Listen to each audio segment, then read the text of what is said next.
বলেছি ওয়াইদাল কুবুরু বুসিরাত আলিমাত নাফসুম মা কদ্দামাত ওয়া আখরাত। জোরে জোরে বলেন আল্লাহু আকবার। আল্লাহ বলে দিয়েছেন কবর যখন উন্মোচিত হয়ে যাবে, ওপেন হয়ে যাবে, আপনি আমি আমরা এবং গোটা পৃথিবীর মানুষ, বন্ধু আল্লাহ রাব্বুল আলামিন আপনার আমার সামনে সবকিছু প্র্যাকটিক্যাল করে দিবে। আপনি আমি সবকিছু প্র্যাকটিক্যালি দেখতে পারবো, জানতে পারবো। ফাঁকি দিতে পারবেন? দুনিয়ার দোকানে সমনিতে রাস্তায় যদি সিসি ক্যামেরা লাগায় কত ডর ডরান, আর চিরস্থায়ী সিসি ক্যামেরা দুইটার লগে হারামো ডর নাই। কথা কয় না? ডর আছে। ডর থাকলে কি সুদ খাইতো, ঘুষ খাইতো, মিছা কথা কইতো, মানুষকে বকা দিত, মানুষের কলিজা আগুন দিত, জাদু করতো। সবচেয়ে বড় দুঃখজনক কথা, লাইলাতুল বরাত আসছে আগামী 25 তারিখ রাত। সবাইকে আল্লাহ ক্ষমা করবে, পিতামাতার অবাধ্য সন্তানকে ক্ষমা করবে না। জাদু যারা করে তাদেরকে ক্ষমা করবে না, যারা সুদ খায় এদেরকে ক্ষমা করবে না। অনেক কিছু আছে সম্মানিত উপস্থিতি। তো আমরা যদি ভয় থাকতো তাহলে কি আমরা এগুলো করতাম না? আপনার আমার সামনে প্র্যাকটিক্যালি সব কি থাকবে, প্রমাণ থাকবে। এদিক দিয়ে হাদিস শরীফের মধ্যে এসেছে, রাসূল বলেছেন আল কবরু রাউজাতুম মির রিয়াদিল জান্নাতি আও হুফরাতুম মিন হুফারিন নার। রাসূল বলেছেন কবরটা জান্নাতের একটা বাগান হবে, আবার জাহান্নামের একটা গর্ত হবে। কি হবে? জান্নাতের একটা বাগান হবে, জাহান্নামের একটা গর্ত হবে। জাহান্নাম হবে কার জন্য? মুনাফিক, বেঈমান, কাফের, মুশরিকদের জন্য। আর জান্নাত হবে কার জন্য? মুমিন, মুত্তাকি যারা, তাদের জন্য। আল্লাহ কিন্তু বললে রাখছে উইদ্দাত লিল কাফিরিন, তাদের জন্য বরাদ্দ, কাফেরদের জন্য বরাদ্দ কি? জাহান্নাম। উইদ্দাত লিল মুত্তাকিন, মুত্তাকিনদের জন্য বরাদ্দ কি? জান্নাত। এখন আপনি আমি মুমিন মুত্তাকি হতে হলে সর্বপ্রথম হতে হবে আপনার আমার ঈমানদার। আল্লাহ বলেছেন আল্লাযীনা আমানু, যারা ঈমান এনেছে, ওয়া কানু ইয়াত্তাকুন, এবং তাকওয়া অবলম্বন করেছে, লাহুমুল বুশরা, তাদের জন্য সুসংবাদ, ফিল হায়াতিদ দুনিয়া, দুনিয়ার জীবনে, ও ফিল আখিরা, এবং পরকালের জীবনে। কি মজা! আপনি আমি ঈমানদার হওয়ার পরে যদি আল্লাহকে ভয় করতে পারি, পরকালকে ভয় করতে পারি, হিসাব দিতে হবে ভয় করতে পারি, তার মানে মূল কথা হলো মনের মধ্যে তাকওয়া সৃষ্টি করতে পারি, তাহলে আল্লাহ রাব্বুল আলামিন সুসংবাদ দিয়েছে দুনিয়ার জন্য, আখিরাতের জন্য। সম্মানিত উপস্থিতি, দুটো হাদিস। কয়টি হাদিস? দুটো হাদিস। বন্ধু মুমিন, আমি কিন্তু কবরে চলে যাই। কবরে চলে যাওয়ার আগে ছোট্ট একটা কাজ আছে, কাজটা করে নিই। এই যে আপনারা এখানে সবাই আছেন, কারা? আমরা যারা আছি, আমরা সবার বাংলা ভাষা হিসাবে আমি একজন মানুষ। আমরা সবাই কিন্তু আলাদা আলাদা মানুষ। এই মানুষ বলে কাকে? মাথা থেকে পা পর্যন্ত এই বডিকে, দেহটাকে। কোনটাকে? এটা বাংলাতে বলে মানুষ। আল্লাহর কোরআনের ভাষায় যদি বলি, আল্লাহ কখনো বলেছেন ইয়া আইয়ুহান নাস, আবার কখনো বলেছেন ইয়া আইয়ুহাল ইনসান। আমরা যদি ইংলিশে যদি বলি, কখনো বলা হয় ম্যান, আবার কখনো বলা হয় পারসন। এটা হলো কি? এই মাথা থেকে পা পর্যন্ত বডি। এরে স্বাস্থ্য ভাইয়ের দল, এই কর্নার, এই কর্নার, আমি সব দেখতে আছি রে। তোরা কোন সময়তে দুষ্টামি করতে আসো? তোরা এই আর একটু ধৈর্য ধরো, তাবারও কাইতে আছে। একটু একটু ধৈর্য ধরো, তাবারও একটু আইতে আছে। লইয়া মোরবার বাড়ি যাই। ডিস্টার্ব করো না ভাই, আমি আমার মূল আলোচনাটা একটু শেষ করতে দাও। তাহলে এটা কি হলো? বডি। বডি এটাকে যে চালায়, এই মানুষটা কিন্তু আপনার আমার ভিতরে। এটা কেমনি আপনার আমার ভিতরে আইছে, এটা আপনার আমার কাছে চির অজানা, সকল সৃষ্টির কাছে চির অজানা। আবার কোন দিন এটা আপনার আমার মধ্যখান থেকে আবার উড়াল মেরে চলে যাবে, এটাও কিন্তু আপনার আমার কাছে চির অজানা। একটু মন দিয়ে শোনেন। এই ভিতরের মানুষটার নাম আল্লাহর কোরআনের ভাষায় বলা হয় রূহ। এটাকে ইংলিশে বলা হয় সোল, বাংলাতে এটাকে বলা হয় আত্মা। কি বলা হয়? আল্লাহ বলেছেন say the soul is the order of my lord. আল্লাহ বলেছেন অনলি রূহু মিন আমরি রব্বি, first tense, present tense, future tense. অতীত, বর্তমান, ভবিষ্যৎ। আপনি এই যে কালাকোট, আপনি তো আমার মনে হয় ভালো ওয়াজ করতে পারবেন, আমার কাছে বসাই দিলে এখানে আপনার জায়গা। আরে আমি আমারে ফাঁকি দিতে পারবেন না। এটা আমার জন্য মিলাদ। হাজার হাজার লক্ষ লক্ষ মানুষের সামনে কথা বলি, আপনারা কথা বলবেন না প্লিজ। ভালো না লাগলে I say go to your seat, don't disturb me. আমি আপনাদেরকে বলছি, আমি বকলম নই, আমি অনেকক্ষণ আগে থেকে দেখতেছি আপনারা ডিস্টার্ব করতেছেন, আপনারা মনে করতেছেন কেউ শোনেন, আপনাদের আওয়াজ কিন্তু আমাকে কাউন্ট করছে। আমি আলোচনা করতেছি, আমার জান বাড়ি যেতেছে, এরা মজা করতেছে, আর সাউন্ড আমার কাছে আসে। যদি মজা করতে হয় একটু দূরে যান, মজা করে তারপর আবার আসেন। আমার কথা ঠিক নেবে ঠিক? এখানে আমার যে সবাই একবার আই লাভ ইউ করবেন, এটা কিন্তু আমি জানি, এটা সবার জীবনে, কারো জীবনে আসে না। আপনার ফ্যামিলি তো সবাই আপনাকে ভালোবাসবে না, এটা একদম বাস্তব কথা। আপনি যতই ভালো কাজ করেন, আপনার সমাজের দিককার এটা ধারাবাহিকভাবে থাকবে। আজকে যদি সমাজ যদি গুণী মানুষকে সম্মান দিতে জানতো, তাহলে আজকে প্রত্যেকটা সমাজ অনেক বেশি ডেভেলপ হতো। মেহমানকে সম্মান করতে জানেন না মিয়া, আফসোস লাগে। আমার কথা যদি আপনাদের কাছে অযৌক্তিক হয়, সাথে সাথে দাঁড়িয়ে আমাকে প্রশ্ন করবেন, উত্তর দেওয়ার সে দুঃসাহস আমার আছে। তবে এখানে উত্তর, প্রশ্ন এবং উত্তর দিতে গেলে কি হয়, মাহফিলের পরিবেশ নষ্ট হয়ে যায়। একটা বলে হুজুর প্রশ্ন হবে উত্তর হবে, সেটা আলাদা একটা পরিবেশ হবে, এখানে কোনো ওয়াজ হবে না। কথা ঠিক আছে? এই বুঝতে পারছি, এর পেটে ভোক লাগছে, এই আমি বুঝতে পারছি। মাহফিল কমিটিতে কইতেছি, স্বাস্থ্য ভাই, দেড়তো ভাই, খালতো ভাই, মামতো ভাই, বেকে মিলি তাবারুক প্যাকেট করে খেলাম হয়ে গেছে।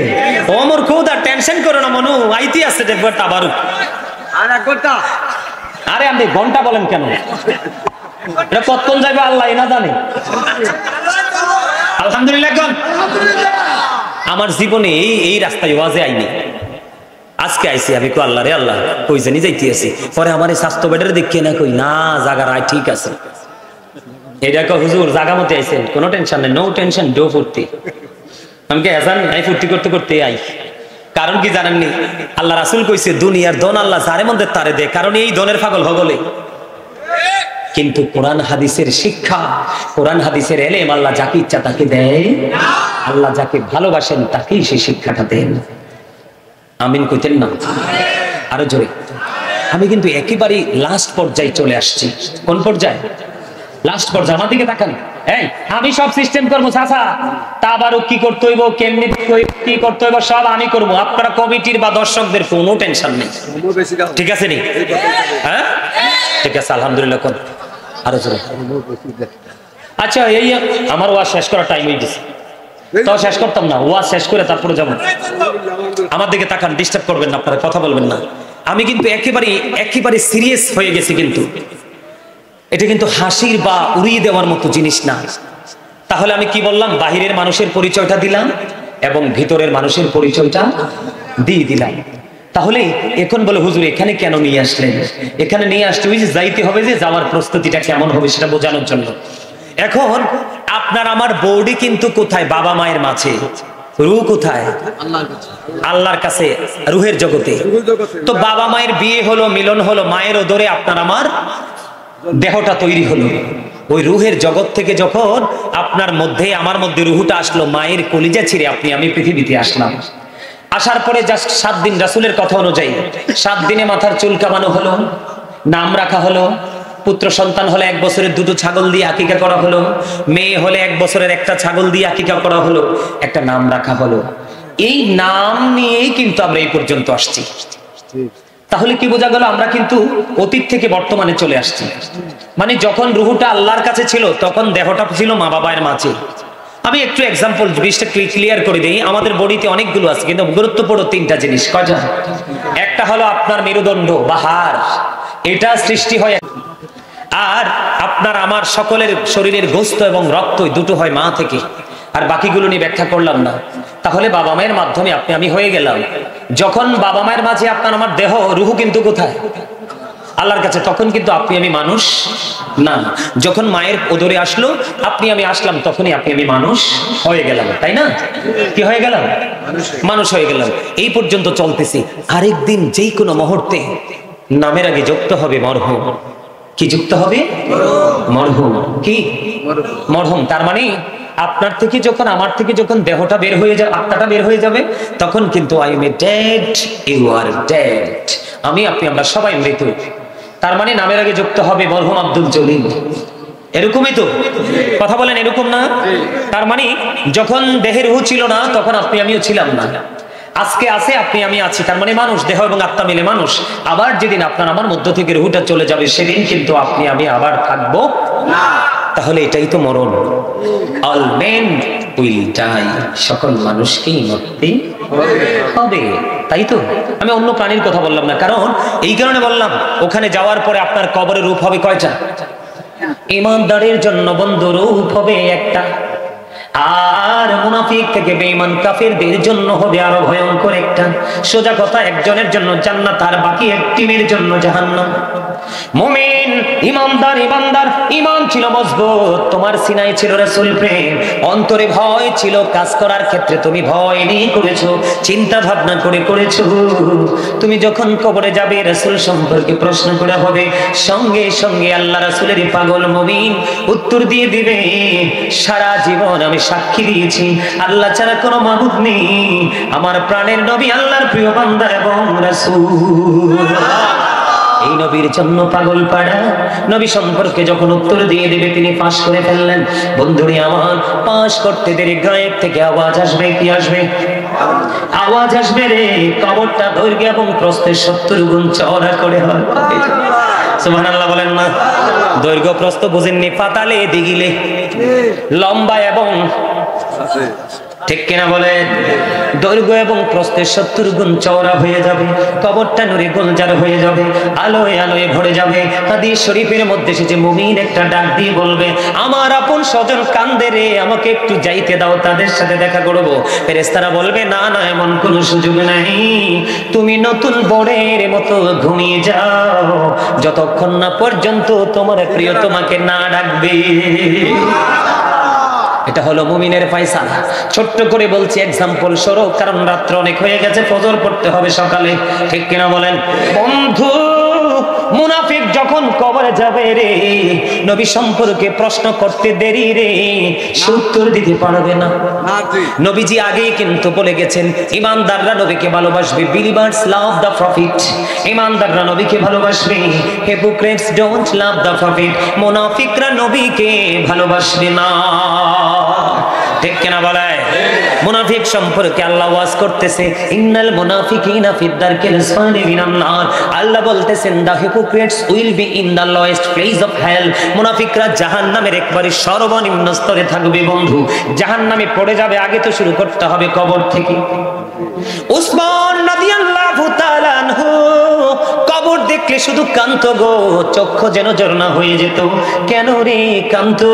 তার কারণ হলো বর্জকি জীবনের প্রথম ধাপ হলো কবর। কবরে উত্তীর্ণ হতে পারলে বাকি সবগুলো তো উত্তীর্ণ হতে পারবো। এই জন্য হযরত উসমান রাদিয়াল্লাহু তাআলা আনহু তিনি কবর দেখলে শুধু কাঁদতো। আপনার আমার কান্দাইনি, পাথরের মতো শক্ত হয়ে গেছে, এই কারণ রাসূল প্রেম সিনাই নাই। যার সিনা রাসূল প্রেম, তার অন্তর হয়ে যায় নরম। এই নরম অন্তরের মালিক যারা, তাদের কাছে সব আছে। শক্ত পাথরের মতো হৃদয়, তাদের সিনাই কিছুই নাই, ঠিক কিনা বলে? মুনাফিক সম্পর্কে ছোট্ট করে বন্ধু বলে দিলাম। এখন নবীকে সে চিনতে পারবে না, নবী সম্পর্কে উত্তর দিতে পারবে না।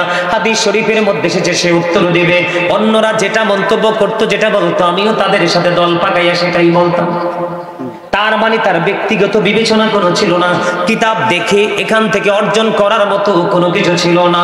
নবী সম্পর্কে সে একটু সঠিক তথ্য দিতে পারবে না, সঠিক উত্তর দিতে পারবে না। বন্ধু, আওয়াজ আসবে মাটি তাকে এমন ভাবে চাপ দাও, চাপ দিতে দেরি রে।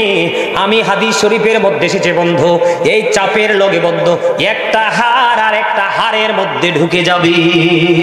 জোরে জোরে কন্যা নাউজুবিল্লাহ। আমাদের মতোই তো মানুষ, বেঈমান কাফের মুশরিকরা এখনো পর্যন্ত, হিন্দুরা পর্যন্ত মুসলমান হচ্ছে, আর মুসলমান নবীর সাথে বেয়াদবি করে করে মুনাফিক হয়ে কবরে যাচ্ছে। এটাকে আমাদের জন্য লজ্জা এবং দুঃখের কিনা বলেন? আর জোরে বলেন ও বন্ধু, আর জোরে বলেন দুঃখের কিনা? এইভাবে তার সাজা চলতে থাকবে। সবচেয়ে বড় দুঃখজনক খবর হলো, অসুস্থ হলে পৃথিবীতে ডাক্তার পাওয়া যায়, অভাবে পড়লে বন্ধু সাহায্য চাইলে পাওয়া যায়, কোন ধরনের কোনো অবসান নেই। মৃত্যুর মাধ্যমে অন্ততপক্ষে পৃথিবী থেকে মুক্তি নেওয়া যায়। কিন্তু বন্ধু, যারা বিপদগামী হয়ে যাবে, জাহান্নামী হয়ে যাবে, তাদের উপায় থাকবে না। আল্লাহ রাব্বুল আলামিন বলে দিয়েছেন, লা ইয়ামুতু, people will not die that day. মানুষ সেদিন মরতে পারবে না। আল্লাহ বলেছেন, ফিহা ওয়ালা ইয়াহইয়া, people will not be able to live that day. সেদিন মানুষ বাঁচতেও পারবে না। আল্লাহ বলেছেন ওয়াহুমান হাবিবুন, আল্লাহ রাব্বুল আলামিন বলতেছেন people will not be able to escape that day. সেদিন মানুষ সেখান থেকে পালাইতেও পারবে না, অদৃশ্য হতে পারবে না। বাঁচার সুযোগ নাই, মরার সুযোগ নাই, পালাবার সুযোগ নাই। বন্ধু কি করবা গো? নারী পুরুষ বন্ধু হাসরের দিন উলঙ্গ থাকবে। মা আয়েশা বললেন নবী গো, একটা পুরুষ একটা নারী কি তার একজন আরেকজনের দিকে তাকাবে না? নবী বললেন আয়েশা, এত ভয়ঙ্কর হবে রে পরকাল, হাসরের ময়দান, উলঙ্গ থাকার পরেও একজন আরেকজনের দিকে তাকাইবার কোনো সুযোগ থাকবে না। এত ভয়ঙ্কর হবে বন্ধু পরকাল। তোমরা জানো না একেবারে কম আযাব যারা জাহান্নামী হবে, যারা জাহান্নামী হবে তাদের একেবারে কম আযাব হলো বন্ধু আগুনের এক জোড়া জুতা। নাউজুবিল্লাহ বলবেন না, আরো জোরে। কয় জোড়া জুতা? এক জোড়া আগুনের জুতা রে। কেমন করে বন্ধু সহ্য করবা? এটা পৃথিবীর কোন আগুনের মতো নয়। বন্ধে তো ভয়ঙ্কর হবে। হযরতে আবু হুরায়রা রাদিয়াল্লাহু তাআলা আনহু থেকে হাদিস খানা বর্ণিত। রে যুবকের দল, ও আমার মুরব্বি বাবা গো, আমার মা বোনদেরকে বলবো পৃথিবীর আগুনের মতো নয়। আমার রাসূল বলেছেন আল্লাহ জাহান্নামের আগুনকে 1000 বছর তাপ দিল, আগুনের রং হয়ে গেল বন্ধু লাল। লাল হওয়ার পরে আল্লাহ কই না না আগুনে হবে না, আর 1000 বন্ধু তাপ দেওয়া হলো, আগুনের রং হয়ে গেল বন্ধু সাদা। আল্লাহ কই না না এই আগুনে হবে না। হাদিস শরীফের মধ্যে এসেছে বন্ধু আগুনের রং হয়ে গেল বন্ধু। এরে জিরুন পশ্চিম পাড়ার আমার বন্ধু, একটা বার তোমরা ভেবে দেখো গো, এক এক করে 3000 বছর আগুনটাকে উত্তপ্ত করে বরাদ্দ করে রাখলো। কি করবা রে? সেদিন তোমাদের জন্য আমাদের জন্য বড় আরেকটা পরীক্ষা রয়েছে। জাহান্নামে তো পড়ে যাইবা, তার আগে আরেকটা বড় পরীক্ষা হলো বন্ধু ফুলছেরাতের পুলটা। 30,000 বছরের রাস্তা হবে, চুলের চাইতে বন্ধু চিকন হবে, হীরার চাইতে বন্ধু ধার হবে। উপরের দিক দিয়ে আগুন, নিচের দিকে ঝুলন্ত, নিচের দিক দিয়ে আগুনটা উপরের দিকেও দিত। আহারে কষ্ট, আহারে যন্ত্রণা। বন্ধু কেমন করে সহ্য করবা? বাঁচতেও পারবা না, মরতেও পারবা না, পালাইতেও পারবা না। এটা আমি ডাইরেক্ট শুধু জাহান্নামটার কথা বলছি। এখন কোন পাবের কোন সাজা, ওই বিষয় যদি আপনারা আমাদেরকে দিতেন, আমাকে দিতেন, তাহলে বুঝতেন মানুষ কতটা নিকৃষ্ট এই বর্তমানে। তারপরেও ডাইরেক্ট আযাবের কথা বলে আমি একটু একটু করে টাচ দিয়ে যাব বন্ধু, আপনারা একটু মনটা দিয়ে শুনবেন। এটা ভয়ঙ্কর কিনা? আরো জোরে বলেন না। শুধু ভয়ঙ্কর না, অত্যন্ত বেশি ভয়ঙ্কর বন্ধুরে। এত ভয়ঙ্কর হবে ওই 3000 বছর উত্তপ্ত করে আগুন বরদ্দ বন্ধু। কেমন করে সহ্য করবা? শরীরটা পড়ে বন্ধু লিকুইড হয়ে যাবে, পচে যাবে রে। ও বন্ধু, এই যে বলেছি বাঁচতেও পারবা না, মরতেও পারবা না, পালাতেও পারবা না। কি করবা বন্ধু? সবচেয়ে বড় ভয়ঙ্কর খবর, ওই যে বলেছি হক্কানি আলেমদের সাথে, হক্কানি আল্লাহর ওলিদের সাথে প্রেমের ডুরি লাগাও, তোমার ঠিকানা হবে জান্নাত, তোমার খাবার জান্নাতে বরাদ্দ, ঢেকুরের সাথে সব ফিনিশ হয়ে যাবে। কিন্তু বন্ধু তোমরা জানো না, এই যে পৃথিবীর অবস্থা এত ভয়ঙ্কর হবে, পৃথিবীর অবস্থা এত ভয়ঙ্কর হয়েছে, মানুষ এত বেশি পাপে লিপ্ত হয়েছে। যুবকদেরকে বলছে তোমরা রাগ করো না, ধৈর্য ধরে শোনো। বর্তমান যে যুবকগুলো আছো, তোমাদের মাথা থেকে পা পর্যন্ত ইহুদিদের কালচার। কথা বল না কেন? আরো জোরে কর না। আপনারা কিছু মনে করবেন না, এক্সাম্পল দেই। এই যে আমার সামনে একটা স্বাস্থ্য ভাই 2-3টা আছে, একটারও চুল কাটার স্টাইল সুন্দর নাই, একটা টুপি পরে আসছে, এটা বন্ধ দেখা যায় না। এই যে দেখেন আরেকটা স্বাস্থ্য ভাই, আমার তার চেহারাটা পুরো আপেলের মতো, ভেরি স্মার্ট। স্বাস্থ্য ভাই তুই আমার দিকে তাকা, আমার শত্রু মনে করিস না, আজকে শিখিয়ে যা। তার মাথার চুল কাটার স্টাইলটা পুরো ইহুদিদের স্টাইল। তোমরা কিন্তু হাসি দিও না, ধৈর্য ধরো। আমি কি বলি একটু তোমরা ধৈর্য ধরো। বলে হুট করে হুজুর এখানে আসলেন কেন? তোমাদের মাথা থেকে পা পর্যন্ত ইহুদিদের কালচার, সকাল থেকে বিকাল পর্যন্ত বন্ধু তোমাদের ইহুদি নাসারাদের সংস্কৃতি। কথা কয় না কেন? আমার দিকে তাকান, তোমরা তো যুবক, অনেকেই জিন্স প্যান্ট পরে আসছো, মনে করেছো স্মার্ট পোশাক। আল্লাহ কোরআনে বলেছে লিবাসুত তাকওয়া যালিকা খায়র, আল্লাহর কাছে সবচেয়ে উত্তম পোশাক হলো তাকওয়ার পোশাক। আমার দিকে তাকান ইমানদার পুরুষদের ফরজ পর্দা। আল্লাহ বলেছেন পুরুষরা উপর দিয়ে নাভি বরাবর পরবে পোশাক, নিচে দিয়ে থাকবে টাকনুর উপরে। এখন যে তুমি প্যান্টটা পরেছো, এটা তোমার উপর দিয়ে নাভির নিচে, নিচে দিয়েও তোমার টাকনুর নিচে। আমি আজকে বলে যাই, বিজ্ঞান গবেষণা করে বের করেছে যেই পুরুষ ইচ্ছে করে অহংকার করে টাকনুর নিচে ঝুলাবে, নিচে পুরুষের একটা হরমোন আছে। কি আছে? তার যৌবনটা শুকিয়ে যাবে, বিয়ে করার পরে স্ত্রীকে সে সন্তুষ্ট করতে পারবে না। আর বুখারী শরীফের মধ্যে এসেছে, কোরআনে এসেছে, আল্লাহ বলেছেন পুরুষের জন্য পর্দা হলো উপর দিয়ে নাভি বরাবর আর নিচের দিক দিয়ে টাকনুর উপরে রাখা। এই পোশাক পরাই কন্ডিশনে পোশাক পরা পুরুষের জন্য ফরজ। যদি তোমরা এই কন্ডিশন ওভারটেক করো, বুখারীতে আসছে শুধুই পোশাকটার কারণে তোমাকে যেতে হবে জাহান্নামে। নাউজুবিল্লাহ বলেন না? তোমরা যদি জিন্স প্যান্ট পরে নামাজ পড়তে যাও, তোমরা মনে মনে ভাববে হুজুর নিচে দিয়ে বইটা দিব। হাজার চেষ্টা করলেও জিন্স প্যান্ট কিন্তু উপরে ওঠে না। নাভির কম পক্ষে 3 থেকে 4 আঙ্গুল নিচে থাকে। তুমি নিচে দিয়ে বৈধ করতে পারবা, কিন্তু উপর দিয়ে বৈধ করতে পারবা না। তুমি কেমন করে জাহান্নাম খরিদ করছো আমি তোমাদেরকে বলছি। আল্লাহ রাসূল একদিন মসজিদের মধ্যে নামাজ পড়তেছে, হঠাৎ করে নবীজি দেখতে পাইলেন একটা লোক নামাজের নিয়ত বেঁধে নামাজ শুরু করে দিলেন, কিন্তু তার পোশাকটা টাকনুর নিচে। নবীজি বললেন ওযু করে আসো। তিনি ওযু করতে গেলেন, ওযু করে এসে তিনি আবার নামাজের নিয়ত বাঁধলেন, কিন্তু টাকনুর উপরে এখনো পোশাকটা উঠায়নি। নবীজি আবার বললেন তুমি ওযু করে আসো। তিনি আবার বন্ধ নিয়ত ভেঙে ওযু করতে গেল। তিনি ওযু শেষ করে এসে আবার আসলেন। তৃতীয়বার রাসূলকে প্রশ্ন করা হলো যে বারবার কেন গো নবী হাসি দিলা কেন? ব্যাপার কি? আইসো তো ওই ইহুদির বাচ্চাদের মতো, টুপি নাই, খাড়া পড়ছে করে, হ্যাঁ টুপি নাই, পাঞ্জাবি নাই, কোথায় এটা কেন রেখে আসছো আজকে? আমার কিন্তু মাথা গরম হয়ে যাবে। একদম ধৈর্য ধরে বসো। যে আলোচনা করে সে বোঝে, যে কিতাব পড়ে সে বোঝে, ওয়াজ মুখস্থ করে হয় না। আমার কিন্তু তোমরা রাগাইও না। এগুলো কি তোমরা রাগ হচ্ছ আমার কথা? 3-3 বার লোকটা নামাজের নিয়ত বাঁধলো। নবীজি বললেন তুমি ওযু করে আসো। বিষয়টা অত্যন্ত গুরুতর একটা ব্যাপার না? আরেকজন প্রশ্ন করলো নবী বারবার তাকে বলছেন ওযু করার জন্য, নবী গো কেন? নবীজি বললেন সেই যে পোশাক পরেছে, এই পোশাকটা শরীয়তের সীমা লঙ্ঘন করেছে, আল্লাহর যে বিধান লঙ্ঘন করেছে। কিয়ামত পর্যন্ত নামাজ পড়তে পারবে কিন্তু ফায়দা হবে না।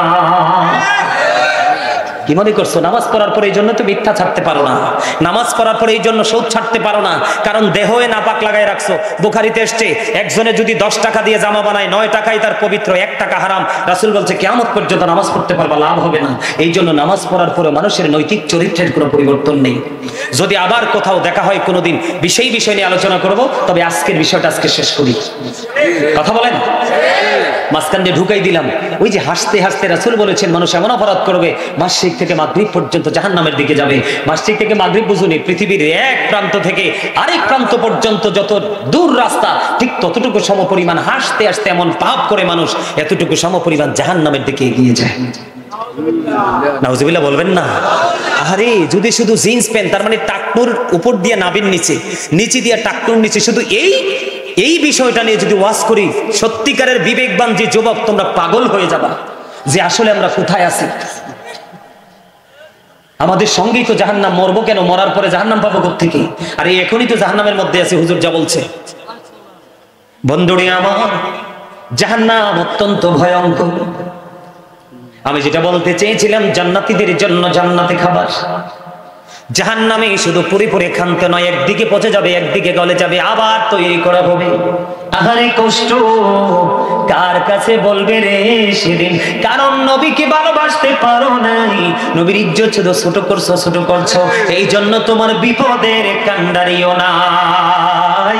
আর যদি নবীকে ভালোবেসে জীবন পরিবর্তন করে যাও, নবীজি তোমার বিপদের কান্ডারি হয়ে যাবে, তোমার জন্য সেদিন সুপারিশ করবে। মিজানের পাল্লায় ছোট্ট কাগজের টুকরা দিয়ে তোমার নেকের পাল্লা বাড়ি করে জান্নাতের দিকে এগিয়ে দিবে। বন্ধু, নবীজির পাওয়ার নিয়ে আলোচনা করে নিয়ে আজকে শুধু নবীজির যতটুকু সিম্পল যে মর্যাদা একটু করে বলেছি আমি আপনাদের সামনে। আমার দিকে তাকান, পাপী লোকেদের জন্য খাবার, জাহান্নামী যারা পুরে পুরে ছাই হবে বন্ধু তাদের খাবার। কোরআন এসেছে খাবারটার নাম হলো বন্ধু জাক্কুম। এই জাক্কুম যদি বর্তমানে জিরুন পশ্চিম পাড়ার জমিনে যদি একটা ফোঁটা পড়ে, কয় ফোঁটা? একটা ফোঁটা এই মুহূর্তে যদি এখানে যদি পড়ে, রাসূল বলেছেন গোটা পৃথিবীর মাটিটা বিষাক্ত হয়ে যাবে, কিয়ামত পর্যন্ত কোনো শস্য জন্ম হবে না। আহারে জিরুনের মানুষ, আমার মা আমার বোনেরা, তোমরা বেশি সচেতন হও গো। নবীজি মেরাজে যখন গেলেন জান্নাতের দিকে নজর দিলেন, জান্নাতের দিকে নজর দিয়ে চাইয়া দেখলেন শুধু গরিব গরিব মানুষ আর পুরুষ লোক। ওয়াজে মন নাই তো? সুবহানাল্লাহ বললেন না কেন? জান্নাতে রাসূল কি দেখছে? শুধু গরিব মানুষ আর পুরুষ লোক বেশি। জাহান্নামের দিকে যখন নজর দিলেন, জাহান্নামের দিকে চাইয়া দেখে শুধু ধনী মানুষ আর মহিলা বেশি। নাউজুবিল্লাহ কইতেন না আর জোরে? আপনারা তো বড় লোক হইলে প্রেম করেন, হুজুররা গরিব হলে ভালোবাসতে চান না। হুজুররা গরিব, বড় লোকের লোকে প্রেম করলে ইলিশ মাছ খাওয়া যায়, ঠিক নেই? এই প্রেম করেন না। রাসূল বলছে সে একজন অপরাধী যদি অপরাধ করে, তুমি জানো সে অপরাধী, তুমি জেনে বুঝে যদি অপরাধীকে সাপোর্ট দাও সুবিধার জন্য, রাসূল বলেছেন তার সঙ্গে সঙ্গে তুমি সহ মুসলমান থেকে খারিজ হয়ে গেছে, মুসলমান নাই। বন্ধু, এই জিরুনের জমিনে একটা ফোঁটা পড়লে গোটা পৃথিবীর মাটি যদি বিষাক্ত হয়ে যায়, সয়েল টেস্ট করে পৃথিবীর কোনো গবেষক বন্ধু পৃথিবীর মধ্যে কোনো ফসল উৎপাদন করতে পারবে না। ওই বিষাক্ত খাবারটা জাহান্নামীদের জন্য বরাদ্দ। জোরে কন্যা নাউজুবিল্লাহ। যুবক, একটু মায়া করে প্রেম নিয়ে শোনো, উড়িয়ে দিও না কথাগুলো। তোমরা একটু হৃদয়ে খুলে শোনো রে যুবক। হাদিস শরীফের মধ্যে সে রাসূল বলেছেন এখানেই শুধু খান্ত নয়, আরেকটা খাবার আছে পাপীদের জন্য। হুজুর কি গো? পাপীদের জন্য আরেকটা খাবার হলো, সেই খাবারটার নাম হলো তিনাতুল খাবাল। ইয়া রাসূলুল্লাহ, ইয়া হাবিবাল্লাহ, নবী গো তিনাতুল খাবালটা কি গো নবী? নবীজি বললেন এই তিনাতুল খাবাল আরেকটা জাহান্নামের নিংড়ানো রক্তপুঁজ। পুঁজ ফোড়া হয় না মানুষের গায়ে? দেখবেন বউয়ে ঘৃণা করে, শাশুড়ি ঘৃণা করে, কিন্তু নিয়ে আগে বউ শাশুড়িকেই দেন। কিন্তু মায়ের কোনো ঘৃণা নাই, কারণ নারী ছেড়া ধন। ঠিক কিনা বলেন? মা চায় আমাকে নিয়ে যাও মনে, আমার হায়াত আমার পাগলকে দিয়ে যাও, আমার সন্তানের লাশ মা বাবার কাছে বড় ভাই বোঝা। মা বন্ধু পুঁজগুলো কি করলো? গাললো। এই যে রক্তগুলো, রক্ত মাখা পুঁজগুলো বের হয়, এগুলো দেখলেই তো বমি আসে, খাওয়া থাক দূরের কথা। আহারে পোড়া কপালি, নবীর সাথে দুশ্মনী করিস না, নবীকে প্রাণ করে ভালোবাসো, নবীর আদর্শটাকে নিজের মধ্যে লালন করো, আর বাস্তবে সকাল থেকে বিকেল পর্যন্ত শুরু জীবন এটা বাস্তবায়ন করো, তাহলে তুমি হবে সুন্নিয়ত জামাত। তুমি শুধু মিলাদ পড়বা, নবীরে নূর কইবা, দাঁড়ায়া নবীকে সালাম দেবা, এটার নাম বন্ধু সুন্নিয়ত নয়। সুন্নিয়ত হলো তুমি সুদ ছেড়ে দিবা, সুন্নিয়ত হলো তুমি 5 ওয়াক্ত নামাজ পড়বা, সুন্নিয়ত হলো তুমি সবসময় পবিত্র থাকবা, সুন্নিয়ত হলো তুমি আল্লাহকে পাওয়ার জন্য কাউকে ঘৃণা করবা, আল্লাহকে খুশি করার জন্য তুমি কাউকে ভালোবাসবা। সুন্নিয়ত হলো মা বাবার কলিজা তুমি শীতল করে দিবা, মা বাবার চেহারার দিকে তুমি মায়ার নজরে তাকাইবা। তুমি যখন পোশাক কিনবা, গরিবকে যদি সম্ভব হয় একটা কিনে দিবা। তুমি যদি কোনো ভালো ফল বা গোস্ত কিনে খাও, তোমার ঘরে হবে না, তুমি অন্যকে দিতে পারবে না। এইরকম সিচুয়েশনে থাকে যদি নবীজি বলছে লুকাইয়া আনো, অন্যের বাচ্চা দেখার আগে তুমি খেয়ে ফেলো। এগুলার নাম হলো সুন্নিয়ত। শুধু দাঁড়িয়ে দাঁড়িয়ে মিলাদ পড়া, নবীকে নূর বলে স্বীকৃতি দেওয়া, এগুলার নাম সুন্নিয়ত নয়। সুন্নিয়ত কত প্রকার, কি কি? সুন্নিয়ত মানি হলো নবী। কথা কয় না? সুন্নিয়ত করেন সবাই, সুন্নি জামাত বলেন। কয়জনে কোরআন তেলাওয়াত করছেন? করেন নাই। বন্ধু আমার দিকে তাকান, আমি বলতে চাই এই পৃথিবীর বুকে গরম লাগছে, গরম পানি খাবেন না, ভালো লাগে না। ফ্রিজের পানি দিলে মজা লাগে, ঠিক না? কথা কয় না? কিন্তু বন্ধু গো, আযাব বড় ভয়ঙ্কর। তোমার যখন পানি খাইতেই মন চাইবে, আল্লাহ রাসূল বলেছেন তোমার মাথা দিয়ে উত্তপ্ত গরম পানি ঢেলে দেওয়া হবে। এই পানিটা মাথা দিয়ে তোমার পেটের মধ্যে ঢুকবে, 2 রানের মধ্যে মধ্যখান দিয়ে, 2 রানের মধ্যখান দিয়ে বন্ধু পেট ভিতর থেকে সবকিছু লিকুইড হয়ে বের হবে রে। তুমি প্র্যাকটিক্যালি সবকিছু দেখতে পাবে। ওই যে আল্লাহ বলেছেন লা ইয়ামুতু, মরার সুযোগ নাই, ফিহা ওয়ালা ইয়াহইয়া, বাঁচার সুযোগ নাই, ওয়া মা হুম আনহা বিগাইবিন, পালাবার সুযোগ নাই। কি করবা সেদিন? বন্ধু উপায় থাকবে না। উপায় যদি খুঁজে পেতে চাও, গাজী সুলাইমান আল কাদরির মতো অসংখ্য বাংলাদেশে আলেম ওলামা রয়েছে, হক্কারি আল্লাহর ওলি অনেক রয়েছে বন্ধু। তাদের সাথে প্রেম করো, তাদের কাছ থেকে সাজেশন নাও, কেমন করে চলবো, কেমন করে কর্ম করব, কেমন করে পথ চলবো, তাহলেই তুমি নগণ্য থেকে হয়ে যাবে ধন্য। আল্লাহু আকবার, ইয়া রাসূলুল্লাহ, আহলে সুন্নাত ওয়াল জামাত জিন্দাবাদ জিন্দাবাদ, আহলে সুন্নাত ওয়াল জামাত জিন্দাবাদ জিন্দাবাদ, সুলাইমান আল কাদরি সাহেব জিন্দাবাদ। বুঝতে পারছেন আযাব সম্পর্কে মোটামুটি? পারছেন? আপনারা এই জিনিসটি শুধু মনে রাখবেন। হাত জোর করে বলছি, আপনি মনে মনে ভাববেন হুজুর আমি তো ভালো হতে চাই কিন্তু পারছি না। কম পক্ষে একটানা 40 দিন একজন হক্কানি আলেম থেকে পরামর্শ নিয়ে কমপক্ষে 40 দিন আপনি নামাজ পড়েন, মানুষের মতো মানুষ হয়ে যাবেন। আর একটা কাজ করবেন, বলবো, আল নামাজে যখন যাবেন মনে করবেন সামনে যেন খানায় কাবা, মনে করবেন পিছনে যেন দাঁড়িয়ে আছে আজরাইল। এই আজকের নামাজ আপনার জীবনের শেষ নামাজ। যেখানে দাঁড়িয়েছেন মনে হবে ফুলচেরাতের পোলের উপর দাঁড়িয়ে আছেন। একটু অমনোযোগী হলেই পড়ে যাব। তার মানে এতটা মনোযোগের সাথে নামাজ পড়তে হবে বিন্দু পরিমাণ যেন কোনো ভুল। মনে করবেন ডান দিকে আপনার জান্নাত অবস্থিত, মনে করবেন বাম দিকে আপনার জাহান্নাম অবস্থিত। এরকম সিচুয়েশনে দাঁড়িয়ে যদি নামাজ পড়তে পারেন তাহলেই হয়ে যাবে জীবনটা ধন্য। এই নামাজ যদি পড়তে পারেন শীতের দিনের গাছের পাতার মতো, গাছের পাতা যেমনি ঝরে আপনার জীবনের সব গুণা তেমনি ঝরে পড়ে যাবে। সম্মানিত উপস্থিতি, আল্লাহ রাসূল বলেছেন মাছির মাথার সমপরিমাণে একটা ফোঁটা চোখের পানি যদি আল্লাহর কাছে ক্ষমা চেয়ে অন্তরে ভয় নিয়ে আল্লাহর কাছে যদি তওবা করে মাছির মাথার সমপরিমাণে একটা ফোঁটা চোখের পানি যদি ফালাতে পারো, তাহলে তোমার জীবনের সমস্ত গুনাহ মাফ করে দিবে আল্লাহ। তোমার জন্য জাহান্নামের আগুন হারাম হয়ে যাবে। কোট করে যান সূরা আলে ইমরান 185 নম্বর আয়াতের একেবারে শেষ অংশে আল্লাহ বলেছেন এই পৃথিবীটা কি একটা, যারা আপনারা পৃথিবী প্রেমিক, আমরা যারা পৃথিবী প্রেমিক, তাদের জন্য এটা ধোঁকা, প্রতারণা। বলছে কি এখন এই ধোঁকার মধ্য থেকেই তো আমরা উপার্জন করছি। খেয়ে না খেয়ে কিন্তু আমরা আমাদের সন্তানের জন্য, আমাদের শুভাকাঙ্ক্ষীর জন্য জমা করছি, তাই না? এখন এই জায়গায় আমি কিন্তু আস্তে আস্তে করে চলে যাচ্ছি কিন্তু ভয়ঙ্কর জগতের দিকে। আপনারা গভীর খেয়াল করবেন আমি কোত্থেকে কোথায় যাই। মনোযোগ না থাকলে কিন্তু আলোচনা মজা হবে না, আপনারা কিছু নিয়েও যেতে পারবেন না। আমি সূরা আল ইমরান থেকে চলে যাব বন্ধু কোরআন শরীফের 19 পারা সূরা শুআরা। কোথায়? কোরআন শরীফের 19 পারা সূরা শুআরা 88 নম্বর আয়াতে আল্লাহ রাব্বুল আলামিন ইনশিওর করে দিয়েছেন ইয়াউমা লা ইয়ানফাউ মালুন ওয়ালা বানুন।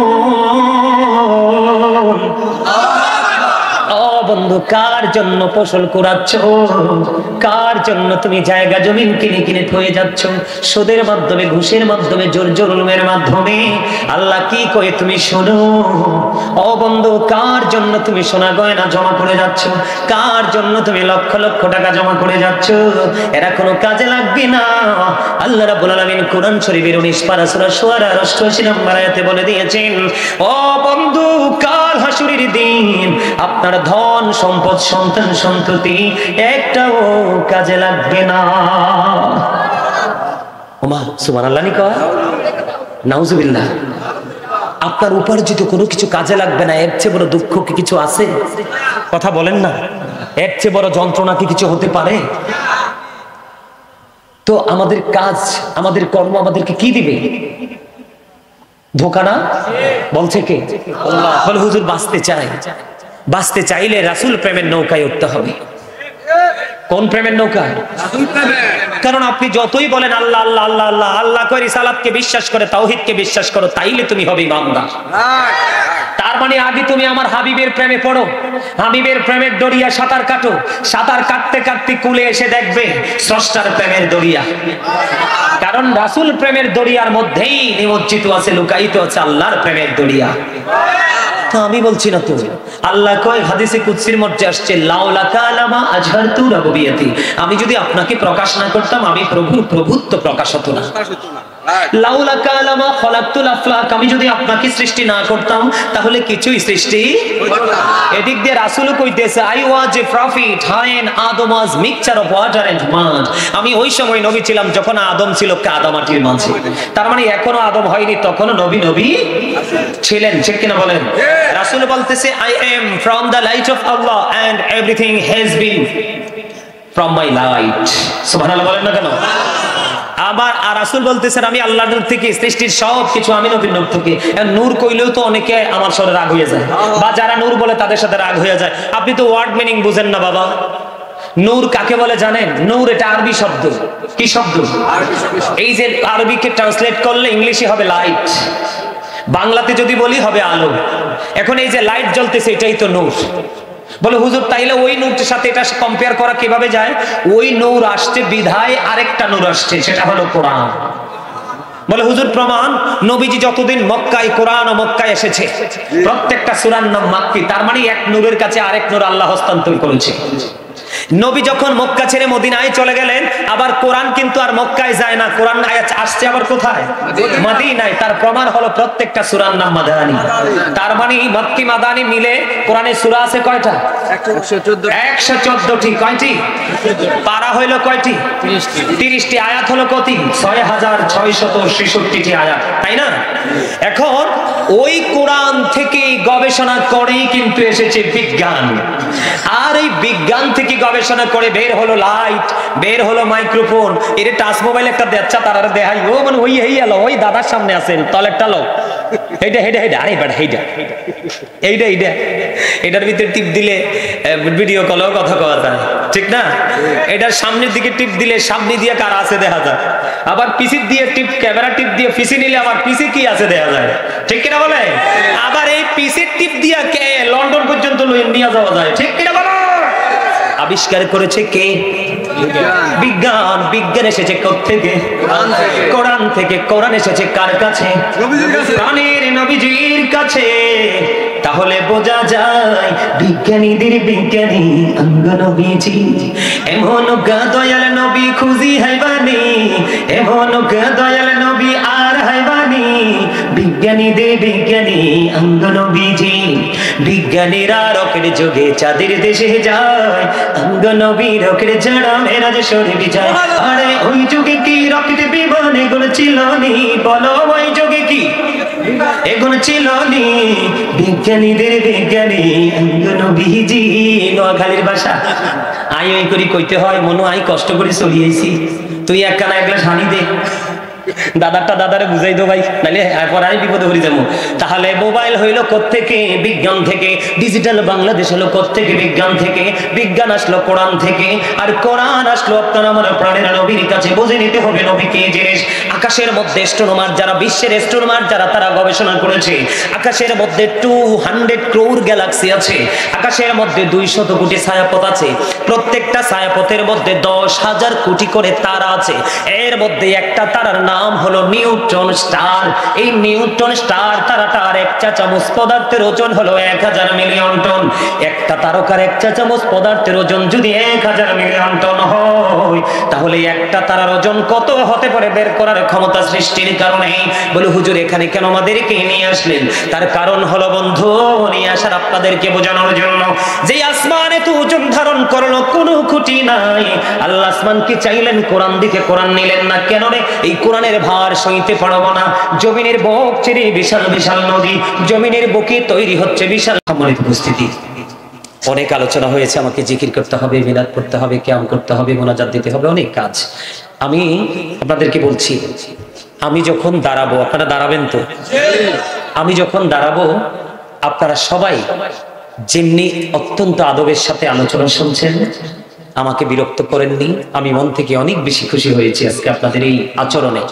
ঠিক তেমনি ভাবে আমি যখন রাসূলকে দাঁড়িয়ে সালাম দিব, তখন আপনারা নিজ নিজ দায়িত্বে একেবারে সোজা হয়ে সামনের দিকে এসে কাতারগুলো কি করে দিবেন? সোজা করবেন। এই যে তোমরা যুবক ভাইরা যারা আছো মাঝখানে মাঝখানে, তোমাদেরকে একটু অনুরোধ করবো, আমি মাহফিল কমিটির এমনিতেই অনেক কষ্ট, তোমরা মাঝখান থেকে থেকে একটু কাতারটা দেখে দেখে একটু সোজা করে দিও। আপনারা যখন